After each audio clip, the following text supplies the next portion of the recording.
côté, ce serait mieux.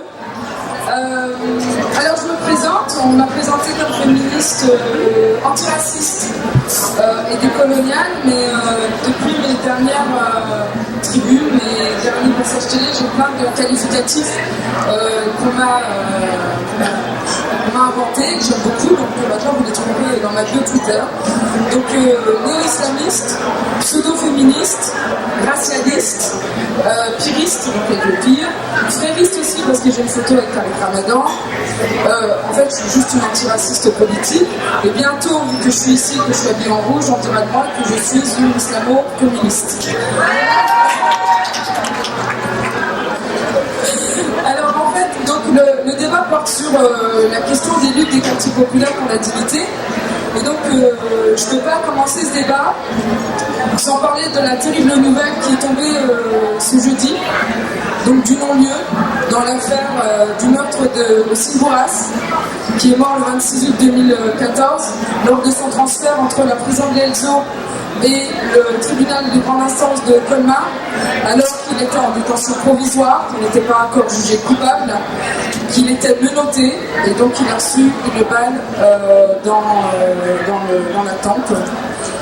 Avec ce crime policier qui s'est fait par un gendarme, il y a aussi, et ça regroupe toute la dynamique nationale de mobilisation contre les crimes policiers, Adama Traoré, le 19 juillet 2016, le dernier en date, Amin Bentoutsi, dont on a pu voir lors du procès en janvier 2016, l'acquittement de l'assassin Sabudjan, le 22 avril, donc Amin est mort le 22 avril 2012.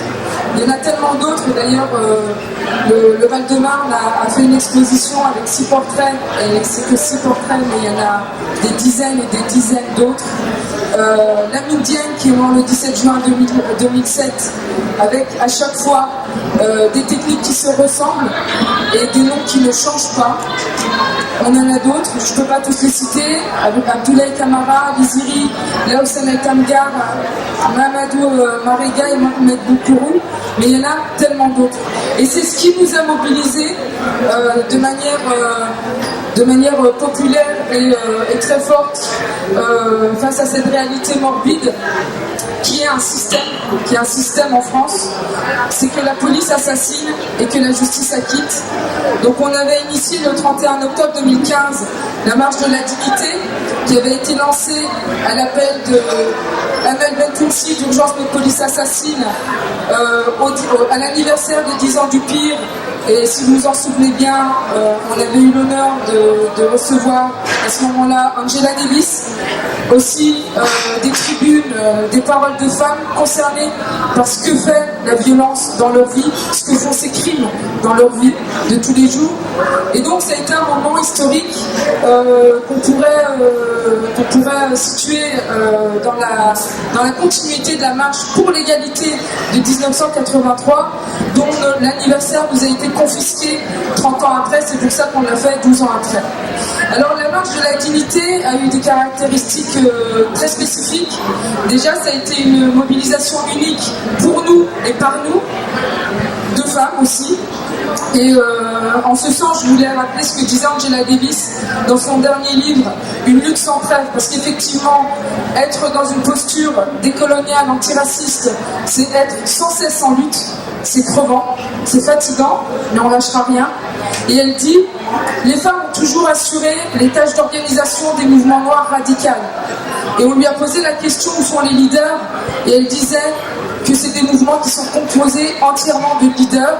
Et c'est ce qu'on a vu lors de la marche de la dignité, et c'est ce qu'on voit aussi dans la mobilisation pour la vérité et justice de tous ces frères qui sont morts dans les mains de la police. Aussi, on est face à un refus du paternalisme politique à la façon d'SOS Racisme.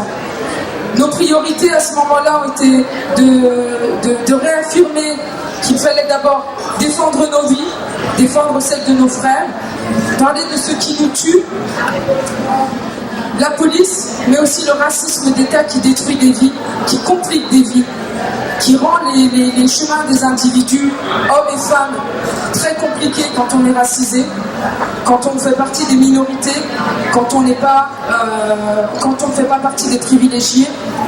Et il y a aussi ce sentiment que la marche, comme tous les autres mouvements, c'est le travail d'un collectif, du collectif. Dans l'histoire, rien n'a changé, si ce n'est quand le collectif d'hommes et de femmes se sont mobilisés.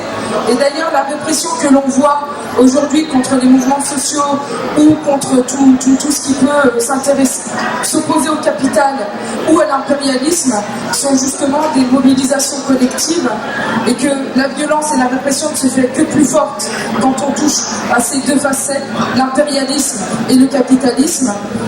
Mais la marche de la dignité, c'était aussi la posture décoloniale d'une critique de l'exploitation capitaliste qui s'articule sans négociation aucune avec les questions des racismes d'État, l'islamophobie, la répression policière, la pauvreté, l'emprisonnement qui fait finalement système avec le racisme, qui est très relatif aux individus auxquels il s'adresse. On le voit bien dans le cas des policiers qui sont censés s'acquitter.